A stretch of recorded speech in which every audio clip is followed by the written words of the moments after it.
My name is Taifa Alexander. I am the Assistant Dean of Students for Diversity and Leadership Development at Wofford College, and I thank you all for joining today's session, Tweets, DMs, and Hashtag Social Media for Social Change, where our panelists, Wofford alum, Monica Branch, Jonathan Franklin, Caitlyn, Meyer, and Steele Smith will reflect on the significance of social media movements as testimony and demonstrate how these online movements also have a place at Wofford.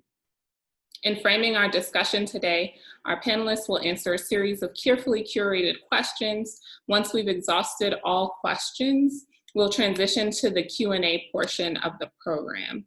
As attendees, you all have had the opportunity to leave questions in your registration form for our panelists. However, you can also privately send your questions to me, and through the chat feature, we'll be able to collect those questions and hopefully answer them all during the Q&A portion. We will make every effort to answer as many questions as possible, but we may not be able to get to every question. So after the hour, there will be an option for session attendees to engage in breakout discussions, to have conversations with your colleagues about the session and about this topic in particular. There will be an ODI anti-racism action team member in each room to help guide your discussions. Please note that while the panel discussion and Q&A portion of this session will be recorded, the breakout sessions will not be recorded. Additionally, any attendee who is engaging in disrespectful, harassing, or racist behavior will be removed from this session. During Tuesday's session, our panelists gave incredible accounts of how social media campaigns such as hashtag Say Her Name and hashtag Black Lives Matter have been effective ideological and political interventions in a world where Black lives are systematically and intentionally targeted. Today's session will make these national conversations local and help students and attendees here today draw connections between these forms of activism, their aims, in their own lives.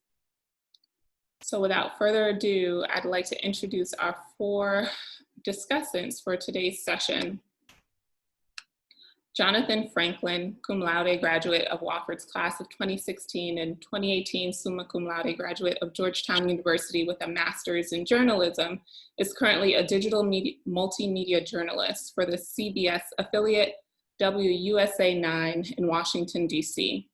While at Wofford, Jonathan was a senior writer for the campus newspaper, The Old Gold and Black, where he covered several stories focused on race and culture for Wofford's campus. His 2015 capstone, honors capstone, The Understanding of a Single Story, Identities Amongst Black Students at Predominantly White Institutions, examined the structure of Black students at Wofford and started conversations pertaining to the racism and discrimination on campus against students of color. Jonathan is a member of Kappa Alpha Psi Fraternity Incorporated, both the National and Washington Association of Black Journalists, Online News Association, and the Society of Professional Journalists. Welcome, Jonathan.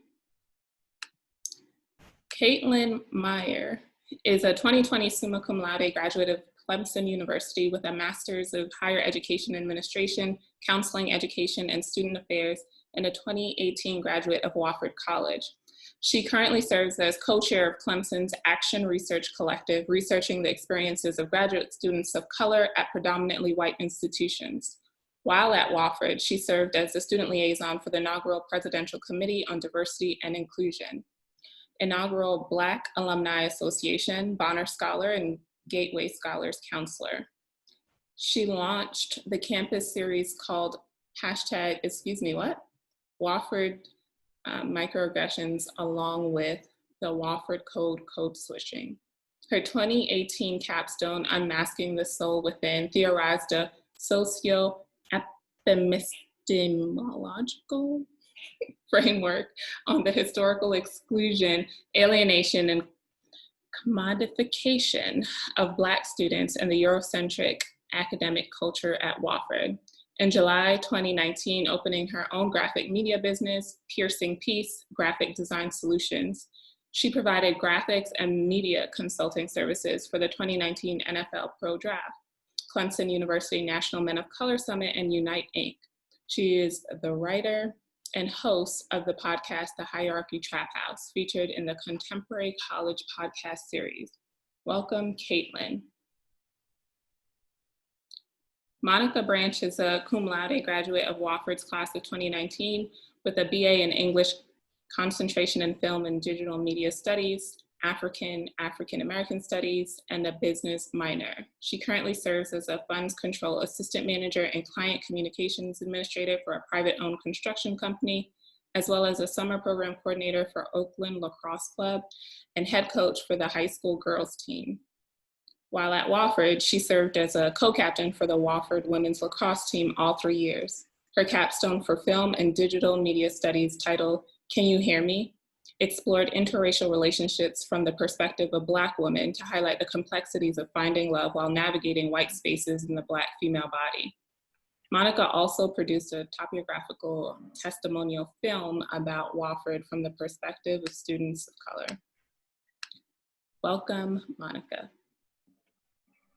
Steele Smith is a cum laude graduate of Wofford's class of 2019 with a BA in French and English with a concentration in film and digital media.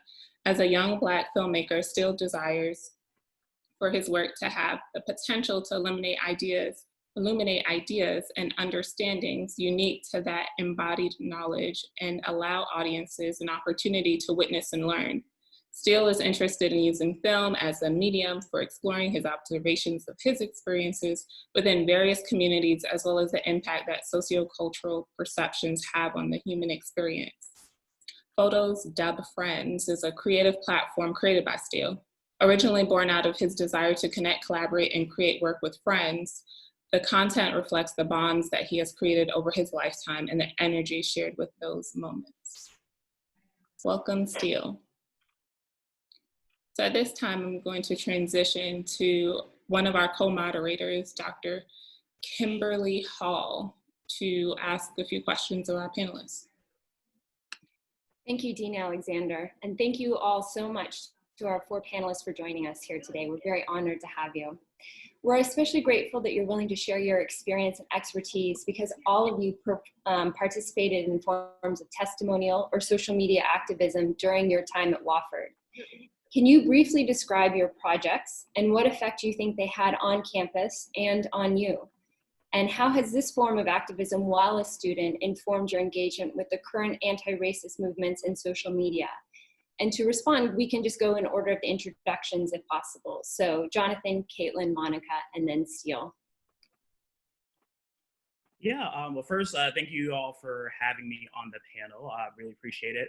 Was thinking back on it, I did a lot of anti-racism work while at Wofford, and mainly my senior year at Wofford. So I did a photo campaign for your class, actually, Dr. Hall, for your new media theory class called It's Not My World, Wofford.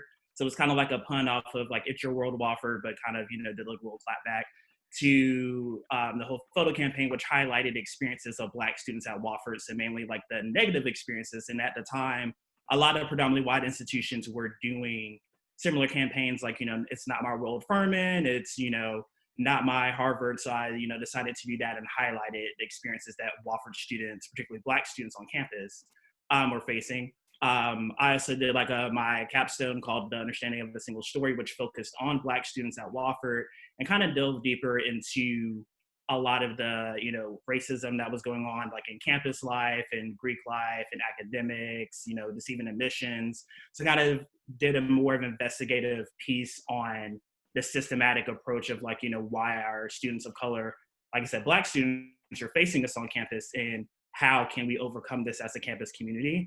And also, of course, those of you who were on campus around fall 15, the controversial article that I did, Can We Talk About Race, which kind of had like 5 or 6 different clapbacks or different op-eds that people were writing in, kind of fostering that conversation about racism on campus. So thinking back on it, I feel like a lot of the work that Caitlyn and Monica and Steele and other Black students have done on campus, the projects that I've done kind of set as like the domino effect. It kind of was okay, like, let's talk about this. This is in your face.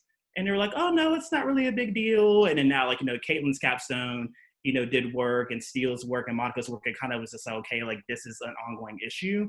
kind of raising awareness, and what, the talk about activism and what the stuff I was doing on campus frames how I do my work as a journalist. So I'm a reporter in DC. Obviously, we've had a lot of, protests, a lot of racial injustice, riots. We have, the mayor of DC named the street in front of the White House Black Lives Matter Plaza. So I'm out here covering these issues on a daily basis.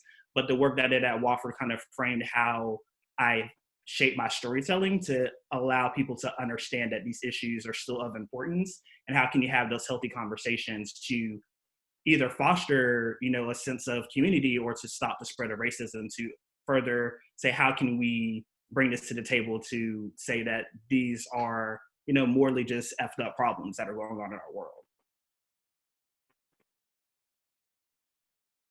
Great, thank you. And Caitlyn. Yes. Just to reiterate, first of all, thank you all for having me again. So I, like Jonathan, was very involved in anti-oppressive and anti-racism work throughout my 4 years. And I think for me, my work actually stemmed out of more of emotional places, struggling a lot, especially with imposter syndrome at Wofford.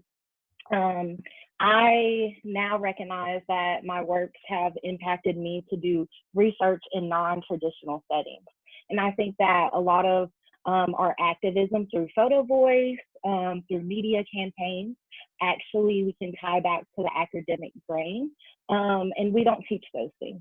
And so not only is this activism and a foundational setting for change at Wofford College, it's also preparing you for whatever arena you're about to be in. So as Jonathan, it prepared him for the newsroom, it prepared me for higher education.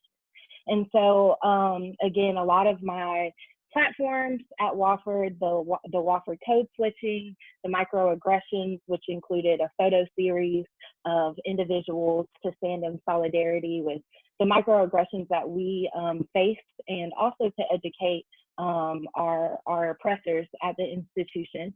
That led up to my capstone, Unmasking the Soul Within. And for me, that framework was really focused on the historical exclusion, alienation, and commodification of Black students from the beginning, 1854, up until present day, and how we not only commodify athletes, but our scholarship, our intelligence, and all of our works and our movements, as our students are doing now. So I also included a visual presentation with that, which outlined basically the remarks and research of the paper, highlighting this in a very visual sense. I also decided to make a piece called Unsystematic in one of my art classes senior year. And that focused on the context of parallels of police brutality that we were seeing in our nation at that time in 2018, along with, again, the very many microaggressions that we saw and trauma-inducing experiences that we saw at Wofford's campus. And so all of this came full circle for me in my present day research in higher education, co-leading the Clemson ARC Research Collective. It's a research group that we focus on photo elicitation and centering around anti-oppressive research practices to show community and cross-cultural relations through photo and gallery exhibitions. And so all of that groundwork just kind of led work into the educator and researcher I want to be, to continue to spread this, not only in awareness, but also to dismantle the practices that we see in higher education. Great, thank you, Caitlyn. Monica? Hi, everyone. Also excited to be here. Thank you for having me. I feel like I kind of want to piggyback off of what Caitlyn said about what I guess inspired me to do the work that I do. And I just want to start by saying pretty much any major piece of work or project that I did at Wofford, I based it around Black people and the Black experience, if not specifically Black women.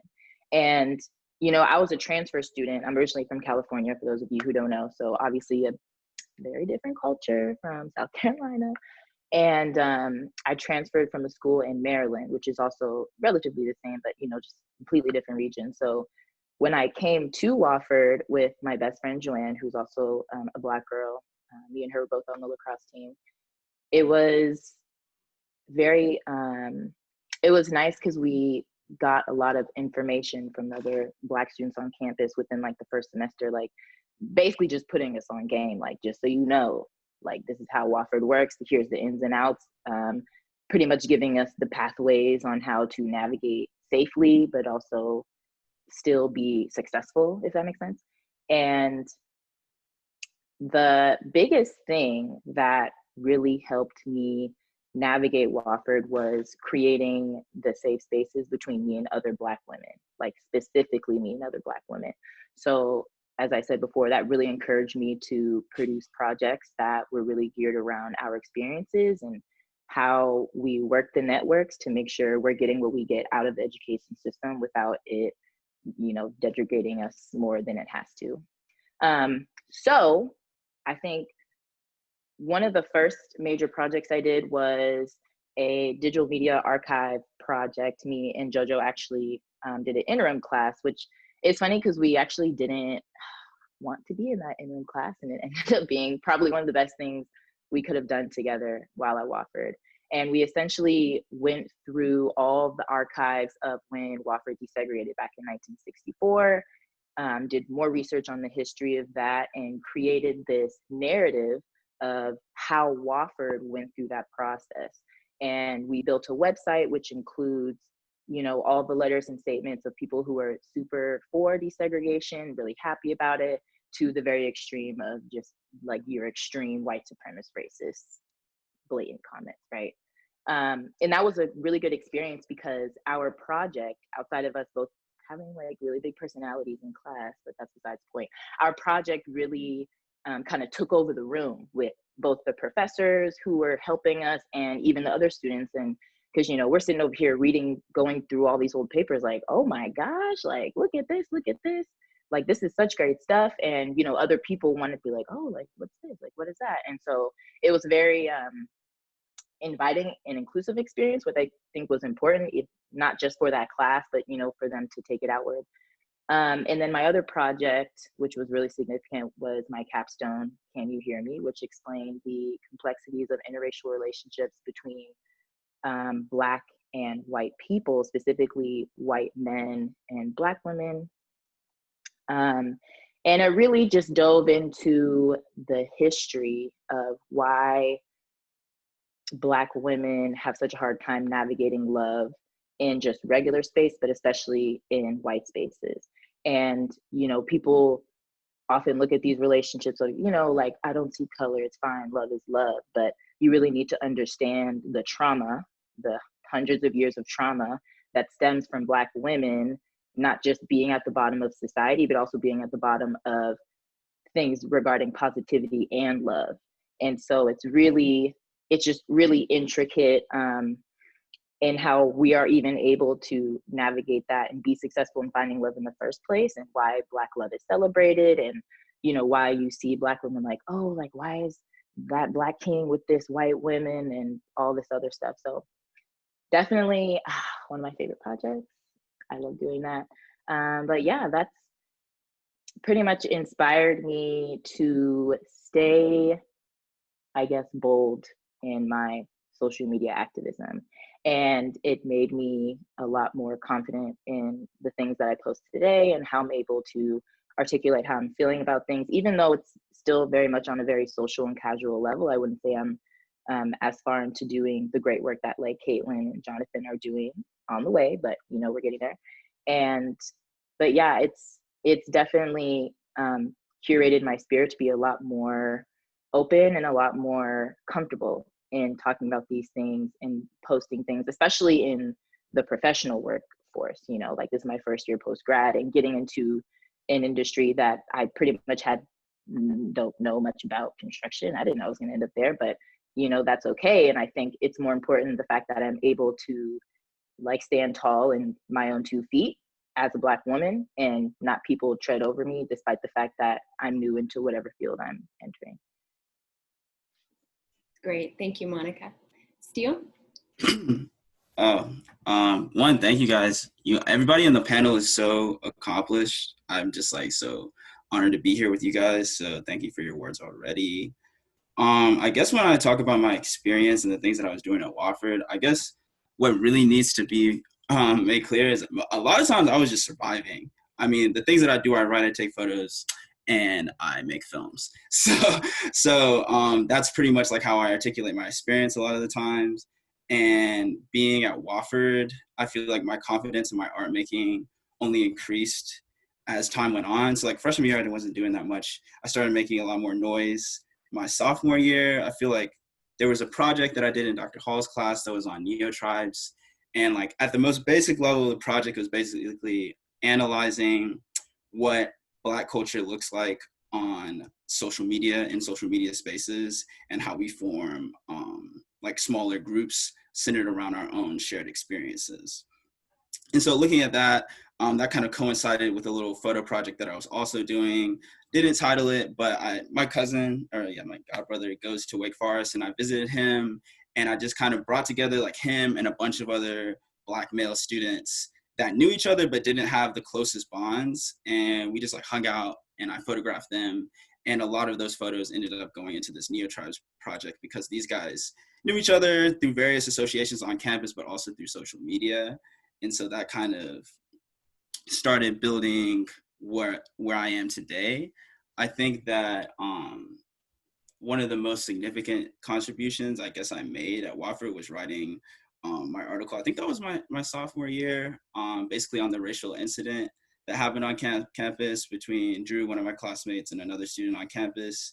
And like in retrospect, I look at that article, and a lot of people don't realize this, but I mean, we're going to class, we're doing our personal lives, we're doing all these things, and on top of that, I'm writing an article that just so happened to be like a really big deal. Because when I wrote the article, I wasn't really, I mean, I knew it was important, it was significant to me, but I didn't think that it would blow up. Like, I don't know, like a couple weeks after the article like had been posted on the like Facebook and on the Wofford website, it had like 13,000 hits, which was significant. But in retrospect, I'm looking at that, and there was so much more pressure that I could have applied that I didn't. One, because I was just busy and like my mind was kind of in other places, and you don't necessarily have the same, I guess, confidence and platform and like thinking that you do when you're looking back on those moments. But as time progresses, I think Monica kind of hit on this, your work centers around your experience and the Black experience of those people that are around you. And going forward, you know, like a lot of my projects, like I made a film my senior year in the class with Monica that kind of centered around what being Black at Wofford is, and what being navigating a white space, like how Black people form friendships, how Black people understand themselves being in a predominantly white space. As I kind of graduated and progressed into real life, I think that the one thing that has really helped me through all of the work that I was doing while I was a student is that I just maintained my own artistic vision. Like, there are things that I want to create, and so I go out and I try to create them. Because a lot of times, especially as a Black person working in this industry, nobody's going to give you anything. Nobody's going to come up to you and say like, oh, I want you to come make this for me, or I want you to come do this for you. You have to create those spaces for yourselves. And a lot of that is work that people don't see. A lot of that is conversations and friendships and DMs that are left unread and DMs that are not left unread. Like all these things that you see that go into a project before it even comes to your platform on social media. So I think that it just gave me, like, I knew that that was what it was like when I was in school. And so even when I graduated, I discovered things that I didn't know before. That sort of vision and focus on the things that I want to create and the type of art that I want to see manifested on social media, but manifested in the world in general, just kind of remained the same. Great, thank you so much, Steele. I'm going to turn it over to my co-moderator right now, Dr. Kim Roston.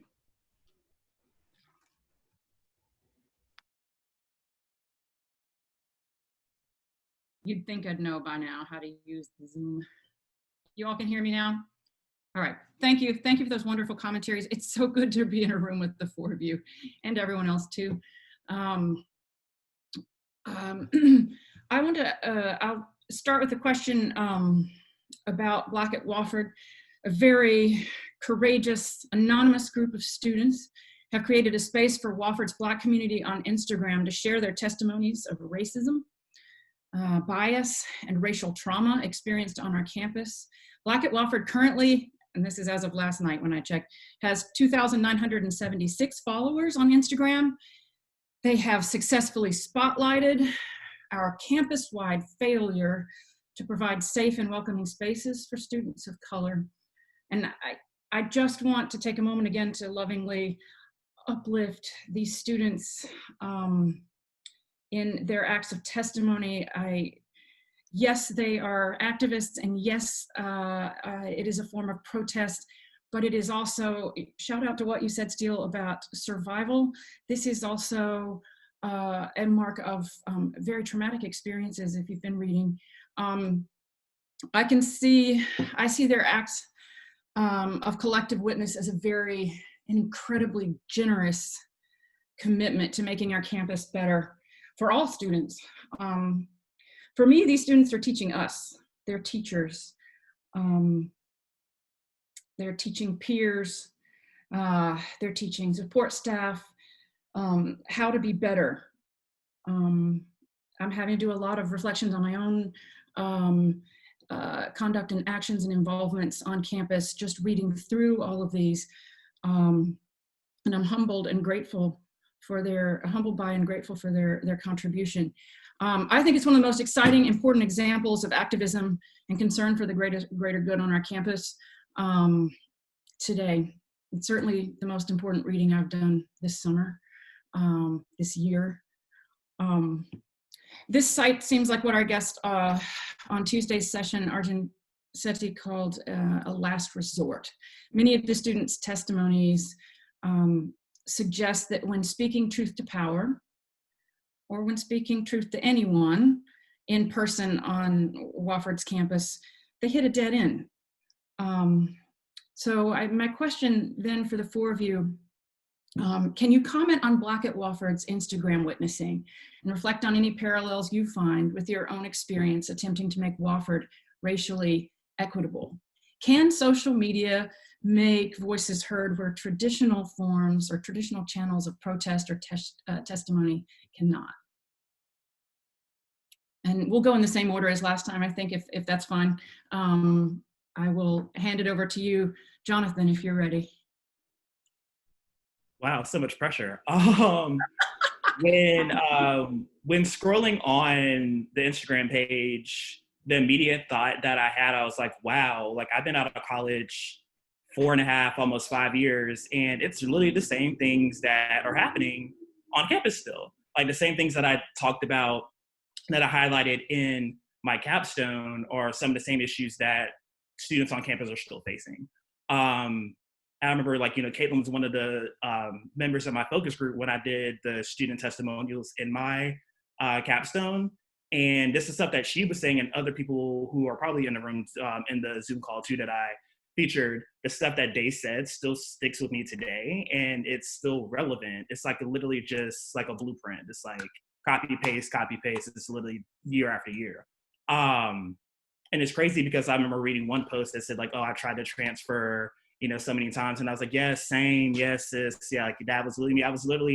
I remember, I think it was my sophomore year, I was in Dr. Bathe's office, and I was like, Dr. Bathe, I'm about to transfer. She was like, no, you're not. I said, yes, I am. I'm transferring, get me out. She was like, you're going to stay. You can do it. And I was like, all right, got my papers ready. I'm going to Clemson. Like, we're about to do this. She was like, no, you're going to stay. It's going to be fine.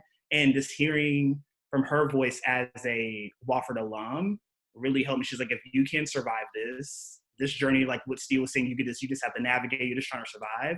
You can survive, like, post Wofford. And I was like, I'm not really feeling this, like what you're saying right now. But now I actually get it, because I'm just really just surviving every day. Like, as a journalist, like a lot of the stuff that we faced at Wofford, not necessarily I face it on a daily basis, but it's like the microaggressions in the newsroom, the microaggressions being like a Black reporter.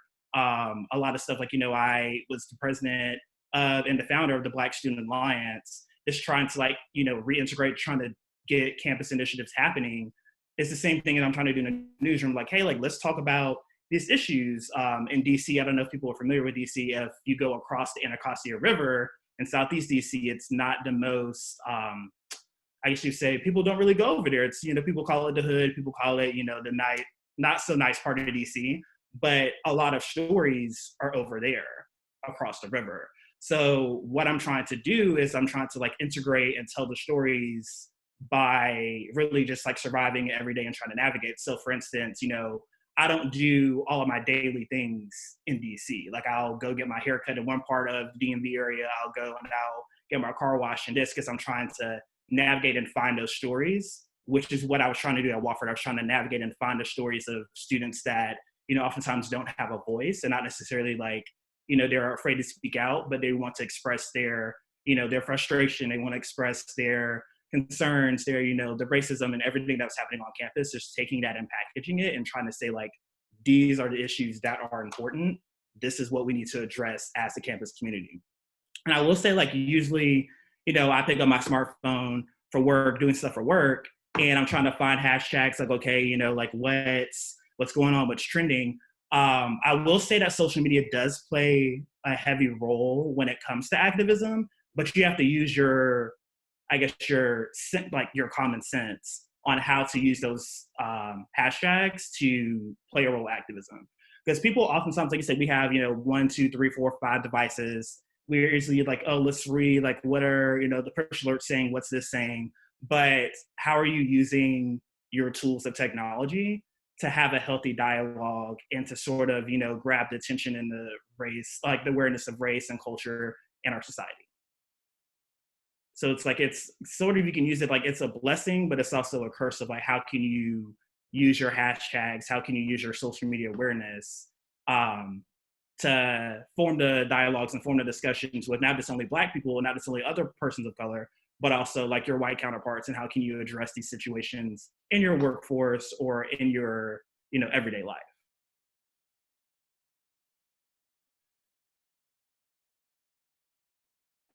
Awesome. Can you all hear me now? Yeah. So the first parallel I saw that I really intimately connected with was the cry, the vulnerability in the cry for accountability. And so I have shared my own story on the Black at Wofford page. I gave permission for my name to be posted, and it was posted anonymously, which is fine. But the reason why I did that is because I think that it's first important for us as alums to stand in solidarity and visibly with the current students experiencing these traumas. And so coming from, again, that place of courageousness, I first commend and thank you all for the burdensome work that you all are doing. This is not easy. It's not easy work. As Phil alluded to, he said the pressures of putting out and the responsibility of having to do so. And so for those of us that are doing this work as a profession, it is taxing, it's tiring, it's emotionally draining. And so when you add that to your role as a student, having to advocate just for your survival at an institution, that should not be your place, but yet we are here. And so I commend you all for your ability to resist and stand and just maintain. So that's the first thing that I very much paralleled on. As far as the parallels of the individual stories, there are so many, and that's what I stated in my story. There are so many that I could give space to and time to that I've witnessed or have experienced on my own. And we've seen the dates from alums in the 80s up until current class alums. So we know that these stories are still continuing to happen. So for me, especially coming from my professional standpoint in higher ed, it's more about, well, what's the larger picture? And as Dr. Roston mentioned, I think in the beginning statement of this question is, what's the institutional failures? And what practices are we doing to actively deconstruct those? And so this Black at Wofford is gaining such traction in its sense because it's a attack on the Wofford brand, a very picturesque Wofford way, stereotypical brand. And so when students are telling these stories and or showing these stories and their lived experiences, you are showing that you are Black at Wofford and resisting this oppressive culture just by merely surviving and thriving. And so I first give advice to these students that you have already pinpointed your faculty and staff that are here to support you and collaborate with you, but also making sure that you're taking care of yourself in doing so, because your sacrifices at Wofford have already been enough, and Wofford does not deserve any more emotional induced trauma that you have to deal with in the aftermath, because again, it is not your responsibility to fix these things. And I thank you for doing so. So I think that this movement, especially on social media, is a place where it's a place where you have the ability to remove from the racialization that Wofford puts on that space, or the partialization of race on campus, meaning that those places that you enter whenever you're entering in the classroom or the places that you're shut out on campus, they're already decided for you. And so when you're on this online presence, you have the ability to cultivate and tell your stories authentically. And that in itself is power. There's power in those words, and there's power in that movement. And so I think that there's a lot of opportunity and ability to continue to grow that in the social media facet. I think one approach that I've seen work very well in my experience in conducting this type of research with my research group is we use a multimedia approach. And so your campaign, Black at Wofford, currently is on Instagram. A lot of the higher ed administrator, student affairs community is on Twitter. And so if you're moving these conversations to other spaces to virtually reach a larger magnitude of a population, I think that that's one ability that you have for growth, or one opportunity for growth in this manner, is not suppressing the stories just a one-to-one sense. And that continues again. I know the fall will look very different with COVID, but that continues on your campus activism as well. Your reach does not just have to be within the Wofford community or bubble. Your reach can further community partners, news partners. And again, I go back to this being the last resort. Unfortunately, we've seen the stories that say Wofford students don't decide to wake up and just want to start these movements. This comes out of a place of desperation. This comes out of long generations of Wofford leaders asking for equitable funding from Campus Union, asking for places and spaces for student support, asking for, advisors to be sanctioned for racist and acts of hatred. But that hasn't happened, and so therefore we are here. And so I urge you not to limit your voice by these sanctions any longer, and navigate just how you have been doing. You all are savvy on these platforms, and you have the people listening. You have the allyship standing in solidarity with you. And so I think I got on a little tangent there, but I hope that answers the question as far as ability to expand and make your voices heard in non-traditional spaces. Yeah. Thank you so much. That was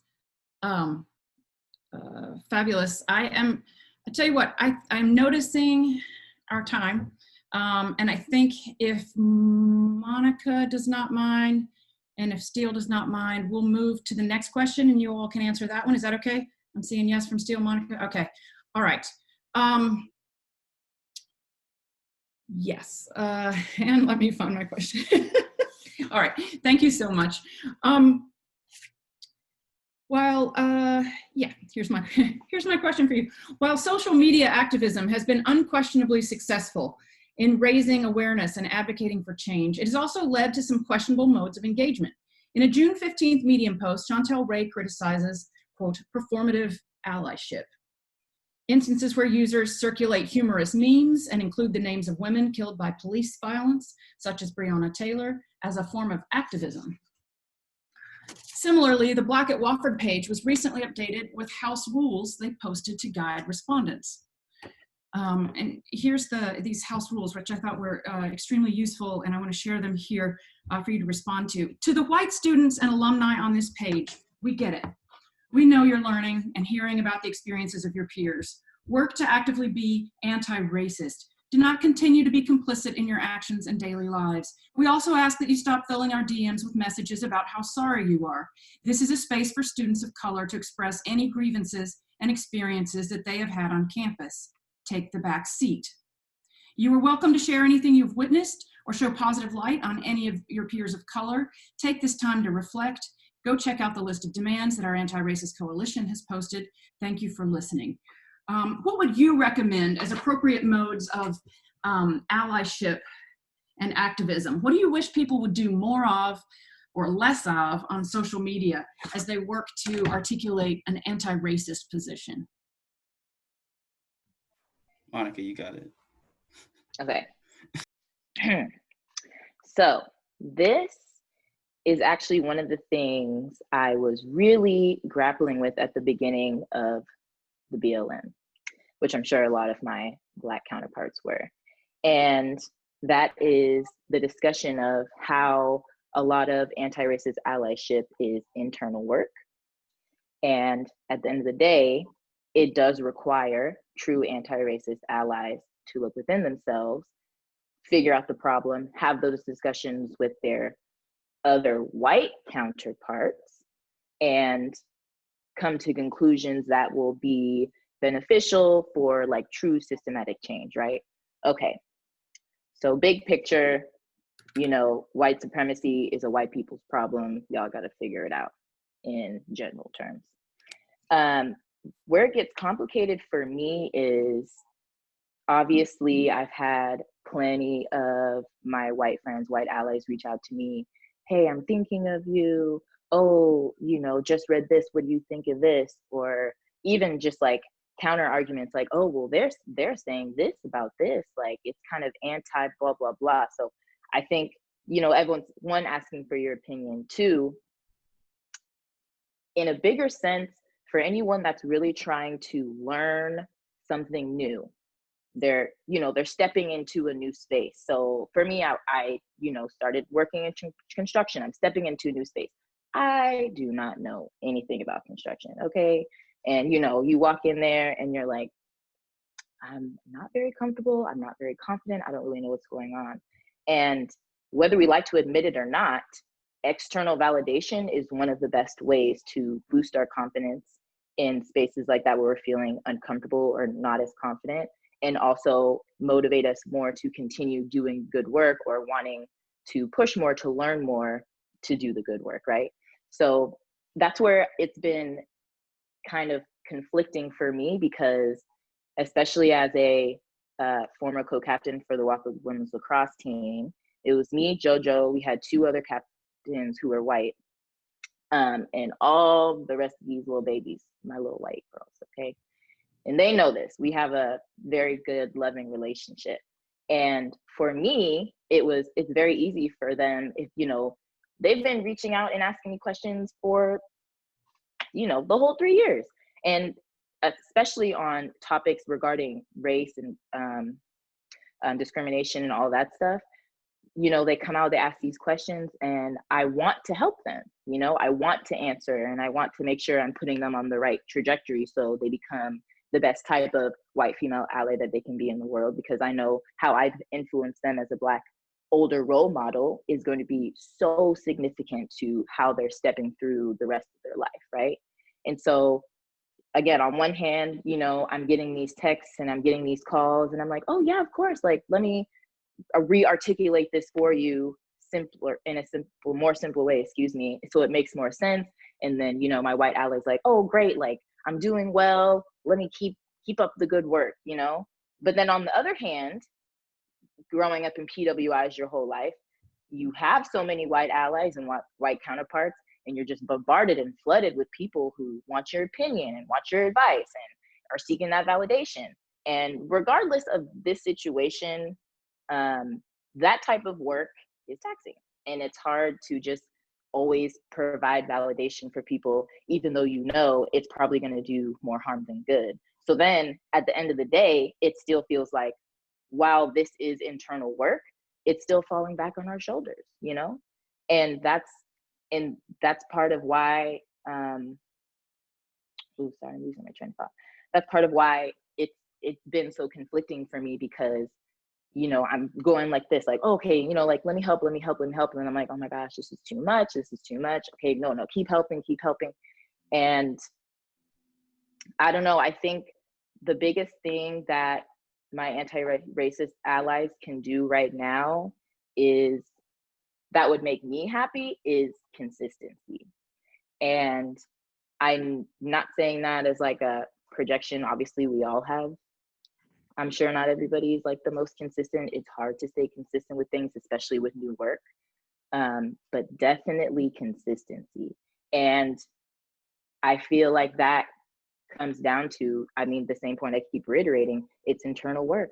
Talk to your white friends, create accountability buddies, make a book club, you know, plan to have group movie nights, or, you know, virtual group movie nights. And it doesn't have to be as invasive as I think people are making it. It just has to be a lifestyle change. And for any lifestyle change, you know, fitness, nutrition, religion, all that stuff, it comes in sections. And so I feel like people need to take this on as it's a journey. It's not a sprint, it's a marathon, and that's okay. Everyone runs at a different pace, right? And we understand that. Most of us understand that. Obviously, you know, me and all my best friends are like, let's go, like, hurry it up.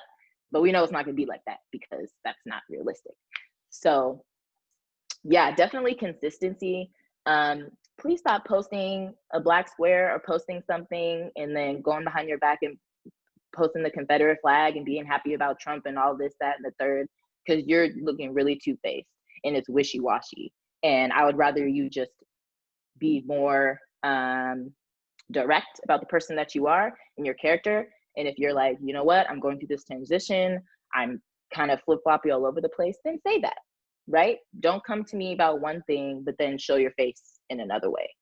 Because one, that's grounds for you to just be cut off immediately, but that's a different conversation.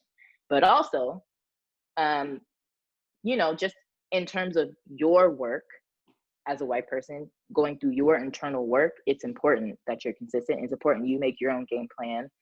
But again, you know, it gets all convoluted. I know I'm running in circles here, but just be as authentic to your timeline, to anti-racist allyship, so that we understand how to approach you, you understand how to approach this, and it's, you know, grounds for better teamwork at the end of the day. Because right now it feels like people are all over the place and they do not know what's going on, regardless of the fact that there's so much information and resources and help and, you know, things like this that are available. So take your baby steps. If you can run it, run it. If you can sprint it, by God, please sprint it. I mean, that's what we're looking for. But that's okay. You know, take your time, but also make sure you're still doing the work. Great. Thank you so much, Monica. How about you, Steele? I'd love to hear from you on this too.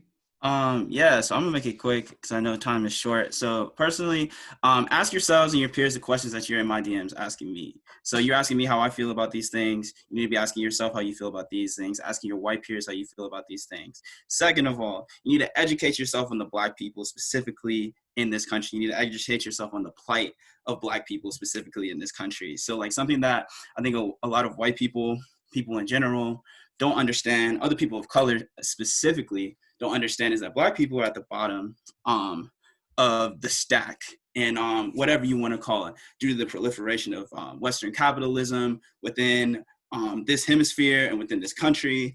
All these things contribute to Black people being put at the bottom. On top of that, Black women, specifically Black trans women, are at the very bottom of the stack. So if anybody needs to get liberation first, it's going to be them.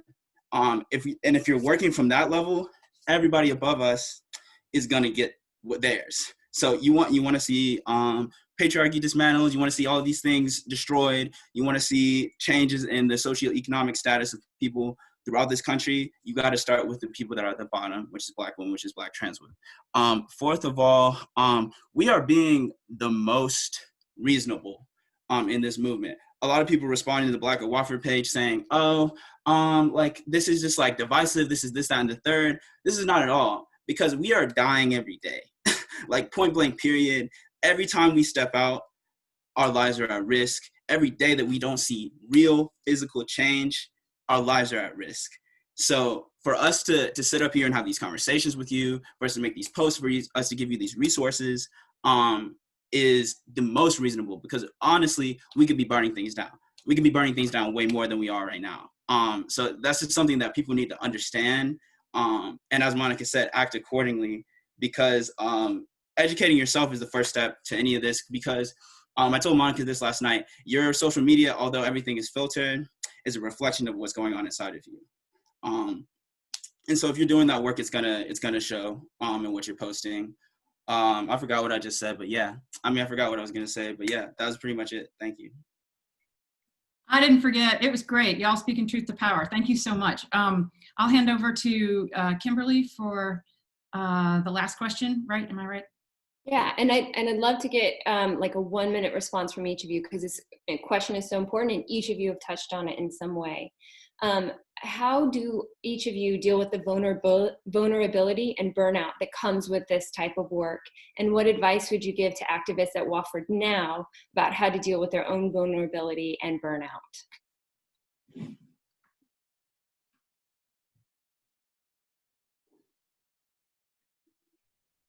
Caitlyn? Okay, good. Jonathan, you're jumping in. Oh, I was gonna say let Caitlyn go. Because you got it. Okay, 1-minute response. I would say remain authentic in your experience. Don't silence that story. I would say know what your end game is and what you're wishing to fight for, because as this remains an emotionally draining and taxing journey, focus on your why and what your reason is for that why. My why at Wofford and my why continuing to connect and support to Wofford is so that the next generation of students coming through have a better place, a more equitable place, a more socially justice campus, so that these experiences aren't continued. And I think that's the reason why we all are here today. And so if that's our why, just focus on how you can continue to best serve in the movement.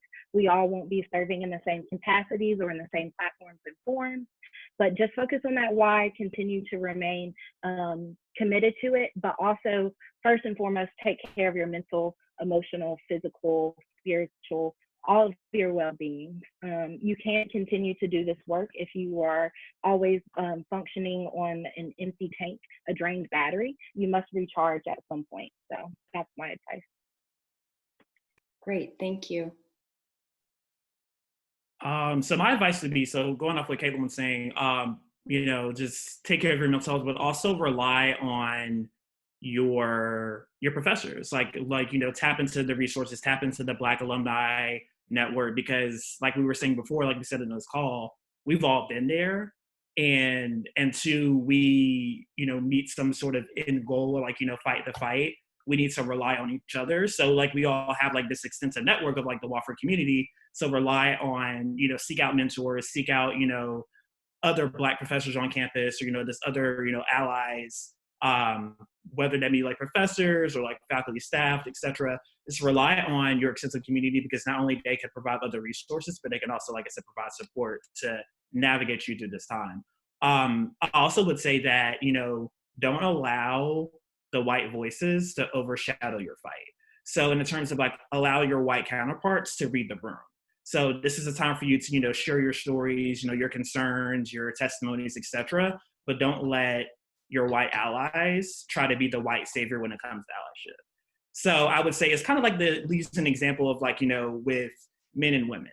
Don't allow men to mansplain something to you as a woman when you know you already got it. If you already, you know, you're knowledgeable in that subject, you already got it. I can do this, that, and the third. I can outshow you. Allow you to, like, you be in that space to educate people. So yeah, don't allow people to kind of explain to you what racism, what culture, what, you know, these issues are, because you're already doing the fight, they need to take the back seat and to learn it themselves. Whether that's like a summer reading list, whether that's Google, whether that's you doing, other speaking events, whether that's, us having these conversations, use your voice as a student of color, as a person of color, to educate those. And so just allow them to have the open conversations like we're having now, but to also, like you said, that have the fight, because, this is not, it's not something you can just do every day. I mean, not every day, but you can not something you can just do, like change cannot happen overnight. It's something that has to take time. And if we have, the, support of one another, then we can fight the fight for it. Great. Monica or Steele? I would say a couple things. First, definitely reiterate to what Caitlyn said, take care of yourself. Do not let the racial system and all the BS that accompanies that infiltrate your personal system, because you're going to burn out way too quick, like way too quick. Make sure you have your self-care practices in check and that they are aligned to like supplement whatever your end goal is. I know that there is not one day where I did not come home to my house. It was 4 Black women and we had a pit bull puppy, and it was the most sacred, square footage on campus. Okay. Like every night I know I can walk in there and just like ultimate bliss, just hands down. So important. And that will go to my next point. Create your own safe spaces, because Wofford will try and say like, oh, we have this for you. And I'm like, no, you don't play. That's a lie. That's not really for me. And the way that you created it is not going to benefit me in the long run. And thirdly, make space. Take up space on campus. Like Jonathan was saying, don't let your voice be overshadowed. Make space, talk loud, walk with your head held high. Because at the end of the day, just how, Caitlyn, Jonathan, Steele, and I are much more confident in our own 2 feet. We're walking around, we're able to speak on these things. And, at the end of the day, kind of circumstantial, but this is a reality. Like this fight is our reality. And I think it's important that you're able to curate that to your everyday, but not in a way that bogs you down so much that you can't get up in the morning. So yes, definitely take care of yourself, meditate, candles, prayers, all that good stuff, and create your safe spaces. Mine's Black women, beautiful Black women. So Steele, closing thoughts? I mean, Monica pretty much hit on everything that I had. Do we have like audience questions or whatever? That would be cool to answer. Thank you all. Thank you all, and I'm going to turn it back over to Dean Taifa.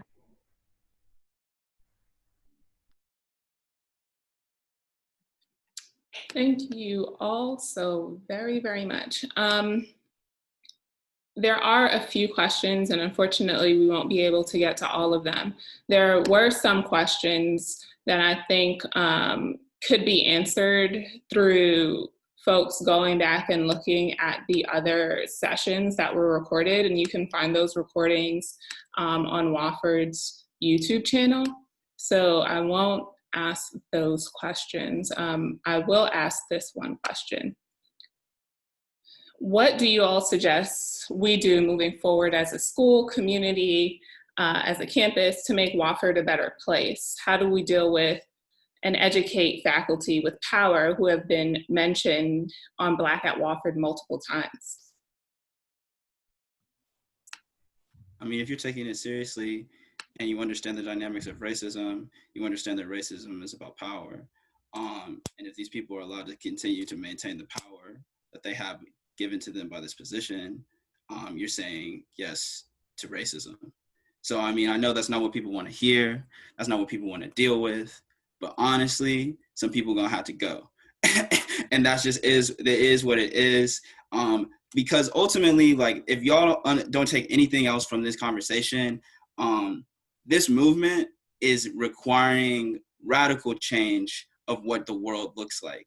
And if you're white, especially at Wofford, but outside, you need to understand that everything that you understand about the world is perceived through whiteness. and the way that you understand the world is a dynamic setup to benefit you. Whether you feel it or whether you don't feel it, that's just the way that it is. It's a fact. You can fact check me if you want. I'll send you some links. But yeah, so that's basically, yeah, change is gonna have to happen. Some people are gonna have to go, point blank, period. Thank you.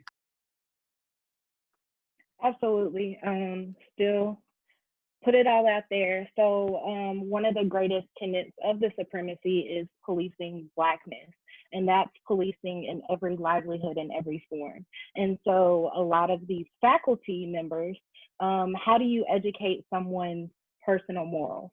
So if my vulnerability in expressing my trauma, and our students who have been so bold in expressing these sentiments, they haven't been reported to the administration just as of yesterday or just as of the Wofford, Black at Wofford page. Some of these individuals have been there for 30 years plus. And so that there in itself is a culture. And so you cannot educate a culture, you have to shift a culture. And so that shift comes with, as Phil said, we need to, again, eradicate some of these positions of power.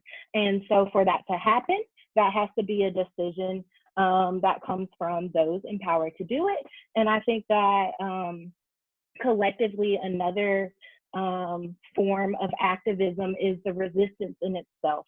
We can't only trend for Black Lives Matter. We can't only trend in times of tragedy, because that just further perpetuates the stereotype that that's all our lives are. That's only the portion of our livelihood.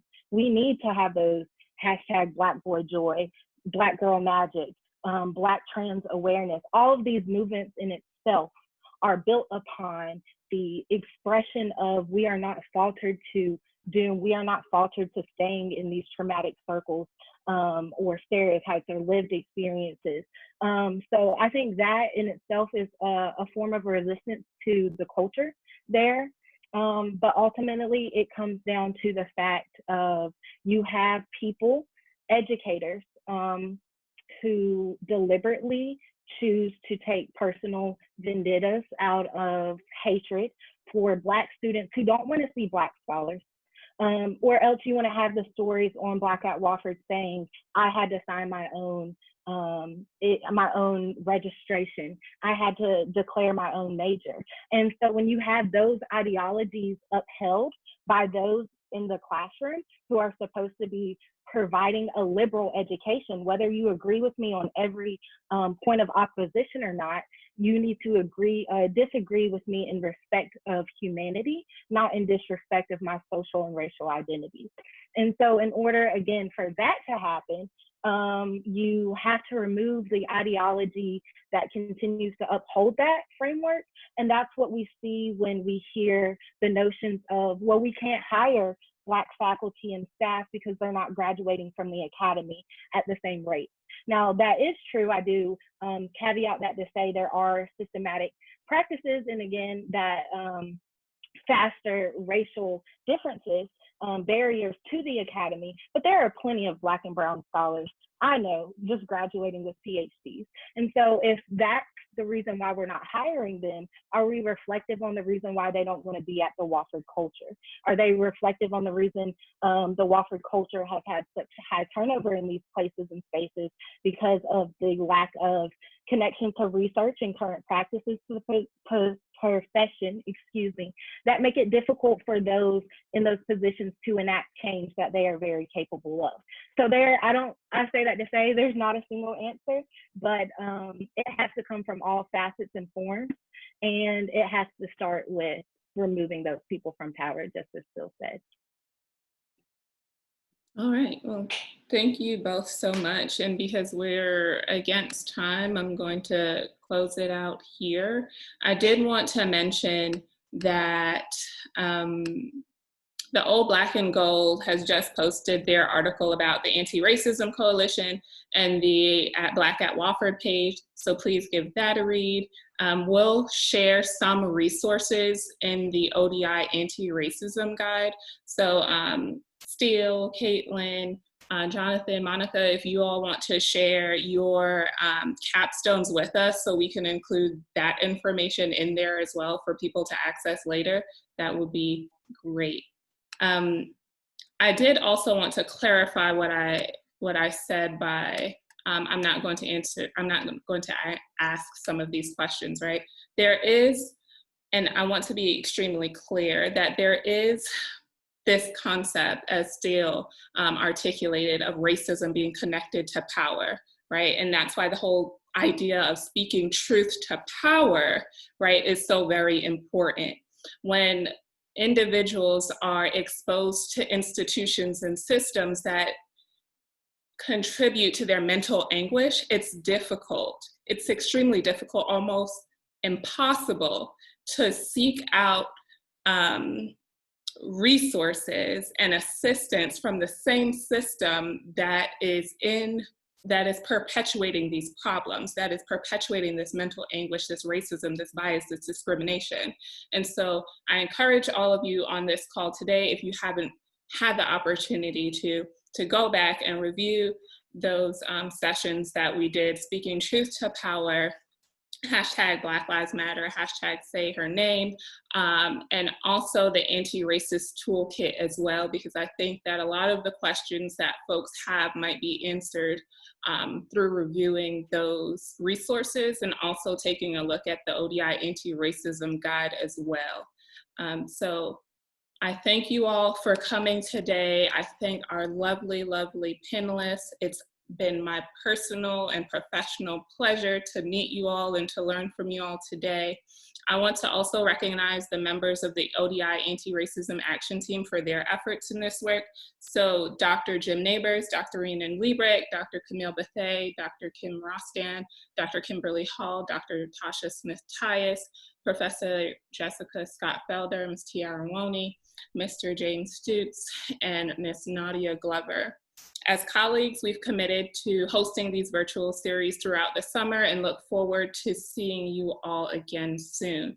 So this concludes the panel and Q&A portion of our program.